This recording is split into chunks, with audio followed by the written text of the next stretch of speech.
All right, good morning, guys. Happy Juneteenth, everyone. As we're evolving halfway through the month already, can you believe?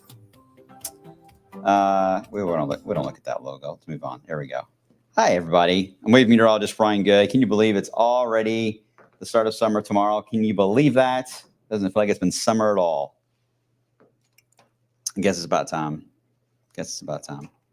Summer is one of those odd first days that I think gets the least amount of attention than all the others. I mean, winter is big, of course. Fall, probably, I would say fall is up there number one, and spring's probably number two. So I think it's fall, spring, winter, and summer. I think that's on popularity of everyone getting excited about a first day and the change of a countdown. That seems to be the order that, maybe I'm wrong. I'm not trying to say I'm completely biased here, but I think that's how it's looking to me based on how you guys react. So goodbye spring in less than 24 hours, actually in about 24 hours, the season will be done.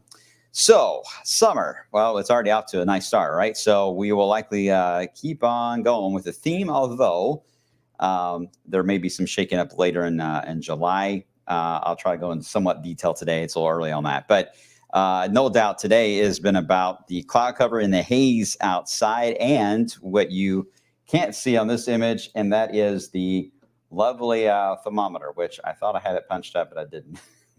But let me see where it is. Okay, it's coming up. It's coming up in a second. All right, so far we've had 5 days at 90 or higher in Louisville. At this point last year, we were at 4. We ended up at 23 altogether for last summer. The record, I remember this quite well, 2010 was 55 days. Coincidentally, just want to mention, it was that December after the intense heat and drought too that we had in 2010, but it was that December that got quite cold, and we had quite a bit of light snow that was nonstop on a near daily basis all the way into Christmas. Not saying that's a direct correlation, just wanted to mention. For those winter lovers out there. All right, so today is likely going to be number 6, right? So fairly confident on that. But what is interesting is the current temperature outside. We've only dropped to 79 so far in Louisville, and that would be a new record for the warmest overnight low morning temperature. Several ways to look at this, but warm start to the day. The record previous for this date is 78 back in 2018. That, again, if we hold at 79 and we don't drop below that before midnight, which I doubt we would, and it would have to be a downpour that would get us there, then we have a record warm low. They don't get as much fanfare as record highs, but still, we should show them some loving as well. Currently 81, but boy, with humidity outside, we do have a heat index to talk about. It feels like 85 here in Louisville, 87 in Jeffersonville, and 83 into Marion County. So off to a great start when you're sweating right out the door. There is still the heat advisory, by the way, for Carroll. This is all the way through, all the way into Friday evening. And again, criteria varies on different regions of the country, just on what that particular region is used to, and certain heat and humidity combinations. Our situation is very odd here. That's coming our way. First off, here's the outlook today. Again, I think that's why we'll get to number 6 today. Still expect this to get to 90 or higher, even with a mostly cloudy setup. Now, we were thinking originally maybe 95. Now, I think the clouds may shave off a couple degrees from that 95, but still, it'll be up there. All right. Not, unfortunately, worried on rainfall. We need some, but it's so warm above our head. And the atmosphere may not seem like it, but in parts of the atmosphere where it matters, it is too dry to really allow for thunderstorms to develop. The exception will be those you north and northwest of Louisville, a little closer to the boundary. I'll show you in a second. You used to have a small window where you could get something to form in that zone. Otherwise, the rest of us, it's just not going to happen. All right, so here's the latest in satellite. And you can see a lot of the clouds over the area, and you can almost see the hints of where that moisture is to the west. This is not anything reaching the ground. This is just mainly clutter from the radar. But you can almost tell by looking at this where that moisture plume has been for the past couple of days, roughly around West Kentucky through Indianapolis all the way to Detroit. But look what's happening to it. If you see the animation in the loop there, you see how it's getting pushed up to the northwest, leaving us We need to go the other way. Come back. Not only knock the heat down, but give us some rain. But unfortunately, it is going the other way.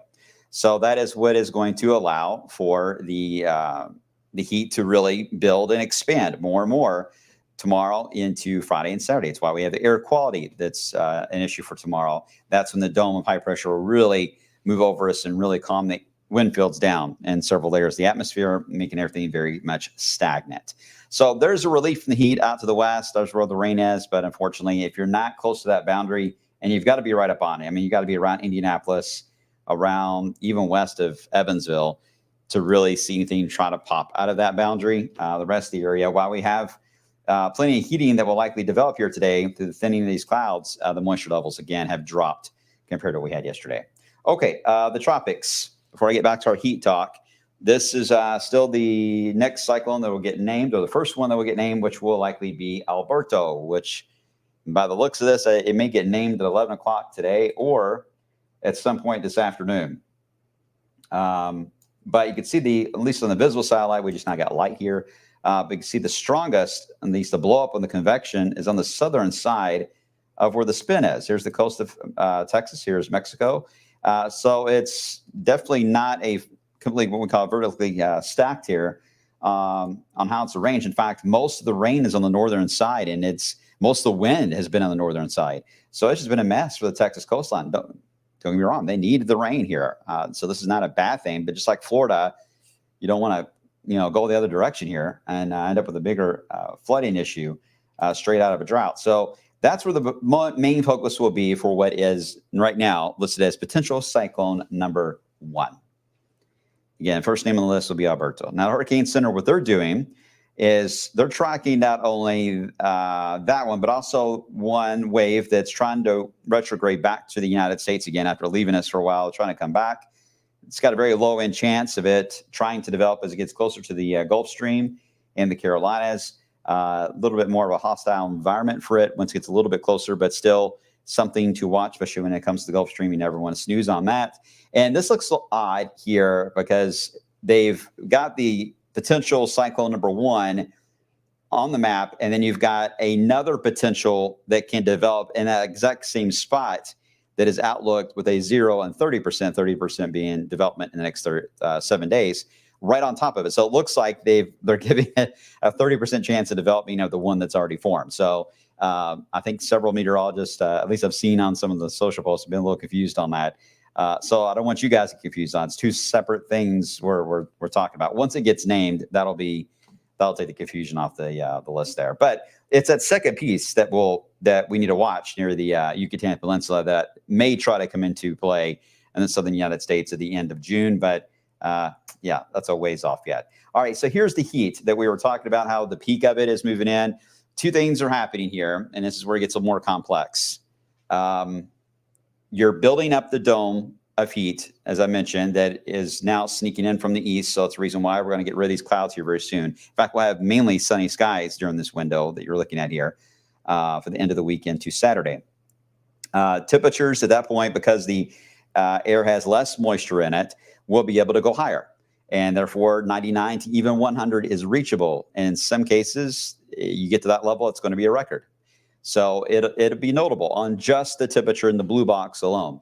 But there will be some humidity. It's not like it's gone all the way. That would be a whole other weather headline. There is some. So there will be a slight heat index just above the actual number of a couple degrees. So if we're at 99, for example, Friday, we're thinking right now of 103. Now, criteria for a heat advisory is 105 that'll be met in a 3-hour window. We will likely fall just short of that. Same story with us with our alert days. We have a little more strict alert day criteria because we've gone through some of these heat waves, right? And we don't want an alert day every single day for heat. That in itself will wear you all out. So we try to pick out the days that are going to be the most intense. And right now, if we get over 100 degrees or the heat index is going to get up there over 105, 106, then we start paying a little more attention. But what makes this situation unique, and the Weather Service is in the same boat, is that like we're having this morning in Louisville, we're not dropping very much. I mean, as it stands now, 79. And whenever you are exposed to that, the human body is exposed to that on a repeated basis. One day is bad enough, but you keep going through that. Eventually, your body just doesn't have a chance to reset. Now, if we're in an air-conditioned society in most cases, so you're able to allow your body to reset, but not everyone is that fortunate to be able to do that. So that's where it takes much more of a toll on you if you're completely exposed to the elements. And being able to reset is very important to our bodies. And if you're not able to, then you set yourself up for a heat illness of some sort, a heat stroke. So the Weather Service is contemplating issuing a heat advisory or an excessive heat warning, just in the idea of it being a prolonged event that does not improve very much at night. Again, not exactly a criteria, but certainly would be impactful because I think everyone gets that. So you may see some alerts or see that some alerts are being discussed the next couple of days. And if you're wondering why that's the case, why not the other day when we were at 96, there's a difference here. And it's all about time frame as much as it is the temperature range, but time frame is the catalyst here. So just want to explain all that now because we can't do that in a 3-minute weathercast on TV of why or why not an alert is out. But I'm hoping that will at least give you guys a little bit more of a context to it all. And we'll try to explain if something were to develop in the next couple of days. Either way, the point of it all, and it's a common sense point, is whether it's an alert day or an advisory or a warning that is out, it doesn't really matter. They're all fairly close together here, right? So your body is going to be exposed to working harder than normal for this kind of a hot, humid setup. So make sure you just take other precautions and safety tips. And, guys, if we didn't have stories every single year where something has happened, where a dog has been left in the car, a baby's been left in the car, and it's ended up in a tragic note, we wouldn't have to do these safety reminders every year. But it keeps happening. It boggles me that it keeps happening. It really does. But it does keep happening. And even with the technology trying to get better at alerting people when they get out of cars, it's not perfect enough. I get it. It's a distracted world. But yeah, you got to really pay attention. All right. So that's the heat setup. Now, the reason why we don't go beyond Saturday is that we're expecting it to be a situation of a front moving in on Sunday into Monday. Now, will this front come all the way through? Well, we're hoping so. It's tough to get a cold front past I-64 in the summer months. It can happen, but it's tough. This one's going to try to do that. If it can be successful, it will try to scoop up a few showers and storms, but it's not a clear-cut slice into the humidity that this front's going to have. So it's not a widespread looking setup for rainfall. It looks like a few scattered storms here and there, and that's it. So if you don't get rain out of this, that's going to be a problem. It hopefully will change the wind direction around briefly to give us 1 or 2 days that are cool. But this front is going to be nearly wiped off the map early next week. So it's going to be fading away. So I don't know if we'll ever really truly gain a north wind out of it. We may hold on to the south wind, which means that the heat will only come right back into play. And with that in mind, you're dealing with temperatures on a daily basis of 95 to 100, very little, if any, rainfall. We're talking again about the flash drought scenario where that right now looks more likely in areas I've been watching. There's a map I haven't been able to show you guys yet. Hopefully I'll be able to, especially as we get into next week. But it gives me an idea of what sections of the Ohio Valley are drying out faster than others and are turning, what's the right phrasing here, less lush green than they had been because of the wet spring. And that area is showing up across Ohio and Indiana. And it's not, and you take that and you overlap that with the most intense heat. And that's the area to watch. The ground, the topsoil just loses moisture rapidly. And you farmers know we've been through this a few times. But when it happens, it can be very costly and devastating because you're ended up with a lot of problems from the spring, getting crops in the ground because it was too muddy or stormy, whatever the case may be. And then you flip around to this. This makes the harvesting part much more of a challenge. So for you farmers out there who are watching it, but right now, this is a classic setup to bring in the heat combination to a drought. Now, as you look at the 10-day,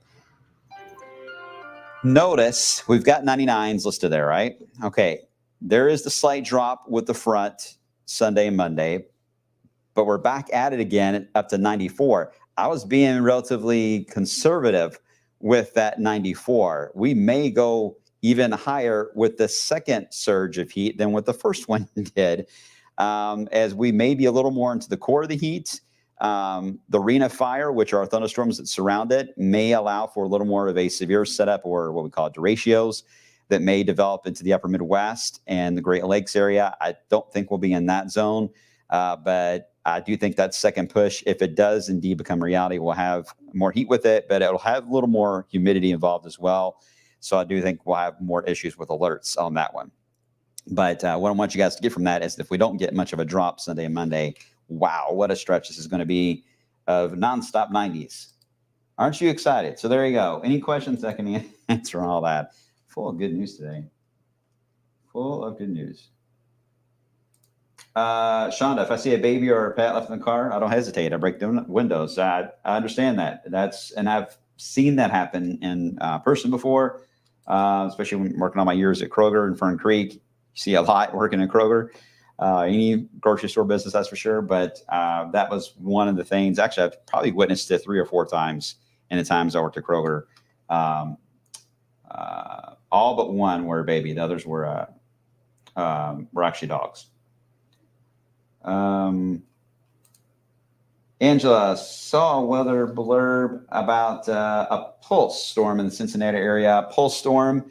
That is a pulse severe thunderstorm mainly is the setup where it's a sunny, hot day and you're trying to enjoy it, sitting outside, doing yard work, whatever. And then suddenly your weather radio goes off. You're like, what's happening? And it's a severe thunderstorm warning for one small thunderstorm in the next county over. And you look out your door and it's completely like clear as can be out. Pulse severe are very isolated. They just have a very short lifespan. They don't have the tailpipe to them like organized storms have. So they have literally a very short lifespan. I would say 15 minutes. And if they haven't done what they're going to do then, as far as any high winds or hail, then their 15 minutes of fame is up and they will begin to collapse and they're done. So it's a pulse up and a rapid collapse on that. So those are pretty common in the summer months. We have those pretty often around here, especially around the heat island effect. Let's see. Julie, sorry, I can't read your comment. Let me try to pull it up here. We had a drought with high heat. It was dry air. Why is it so humid and no rain in sight? Very good question, Julie. Very good question.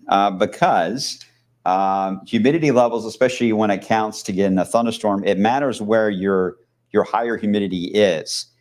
Is it trapped at the ground level or is it in different layers of the atmosphere? That's where it makes a bigger difference on getting rain events or not, especially if you're able to lift the air. If you have very much a heat wave that's in place, it is hot above your head as it is at the ground level. Thunderstorms do not like that. They can't form. They need that imbalance. They need that getting colder as you go up idea to work for them. If it doesn't work for them, all you see is a small cumulus cloud that forms and it just stays small. Poor little thing. And then it's gone by sunset. That is the bigger challenge we have in heat waves around here. But you get dry pockets mixed in. It can still be very humid at the ground level, and we can still get a heat index. But above our heads, if it doesn't make sense to connect the dots all the way up, same storyline. Thunderstorms just can't form. There's not enough for them to develop. So you end up with a very miserable, hot and humid setup. But a lot of the humidity isn't so much here anyway, transported from the Gulf of Mexico as it is the idea that we are in a very green environment. We have a lot of vegetation in this area in the Ohio Valley. So a lot of moisture that we get is from plants that evaporates out, and that raises up our moisture at the ground level a lot, leading to a high heat index. Meanwhile, if we didn't have those plants, the values would not be that high. We'd be more like a desert. But those plants actually work against us. But once they have evaporated themselves out, all right, there's several days of that, they start to lose their luster on what they're able to do. They start to turn brown. Your grass starts to turn brown. And then suddenly that moisture level begins to cut down. So your heat index starts to ease back down, but your actual temperature starts to go up. I don't know if I answered your question or not, Julie, but it's very much a balancing act on all those variables. And we can get different impacts on either one. I don't know if you've ever been to Phoenix or not. I think Phoenix is probably one of the hottest places I've ever been in my life. It was 118, I think, the day I was there, and the low that night was 101, and I could not breathe. I remember walking out thinking, there's no way I could live here. Love you, Phoenix. No way I could live here.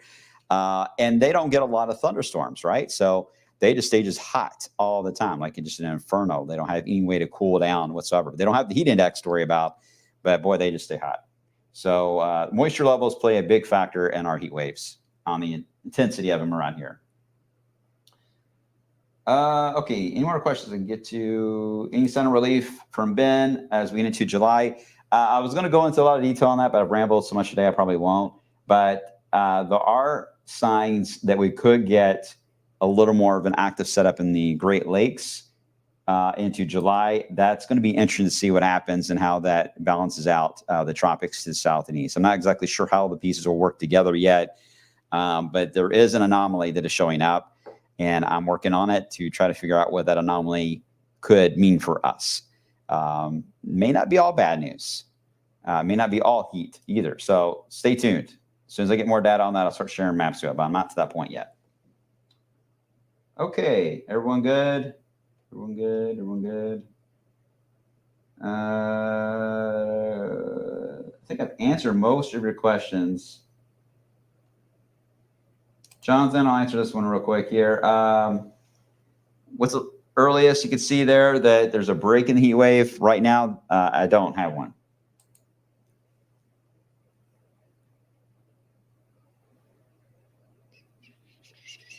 Sorry, not yet. Maybe December. Maybe December. In fact, likely. I think likely December. Okay, I'm going to run, guys. Get ready for the midday show. You have the holiday off. Hope you guys are spending time with family, and I hope you are trying to stay cool out there. We're going to keep an eye on these numbers as we evolve through the day today, and we'll see how hot we get the next couple of days. But again, there is a chance we could get some alerts out for that. Just don't get too lost in those alerts. Nothing big is going to really change here. It's going to be hot no matter what the next few days. Take the precautions seriously, and at the same time, still try to have some fun. All right, guys, I will see you all on the flip side. Take care.